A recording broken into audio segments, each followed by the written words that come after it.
பாருங்கள், நம்ம சேனலில் ஃபஸ்ட்டு வீடியோ இது. பாருங்கள், $2000 அக்கௌண்ட்டில் ஃபஸ்ட்டு ட்ரேட் எடுத்துருக்கிறேன். ஹிஸ்ட்ரி காமிச்சு தரேன் பாருங்கள். எந்த ட்ரேடுமே இன்னும் புக் பண்ணல. இதுதான் ஃபஸ்ட்டு ட்ரேடு.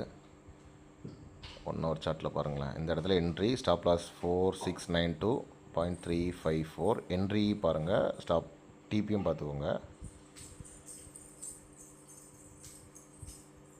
739 ப்ராஃபிட் போயிட்டுருக்கு. லாட் சைஸ் பார்த்தீங்கன்னா 0.10 லாட் எடுத்துக்கிறேன் மைக்ரோ ரோட்டில். ஃபஸ்ட்டு ட்ரேட் இது. மோஸ்ட் ஆஃப் டிபி ஹிட் ஆக போகுது. ஓகே ஃப்ரெண்ட்ஸ், இதை மாதிரி நல்ல கரெக்டான சிக்னல்ஸ் வேணும்னா நம்ம சேனலை சப்ஸ்கிரைப் பண்ணுங்கள். அப்புறம் நம்ம வாட்ஸ்அப் குரூப்பில் ஜாயின் பண்ணிக்கோங்க, சிக்னல்ஸ் வரும். ஓகே ஃப்ரெண்ட்ஸ், பாய்.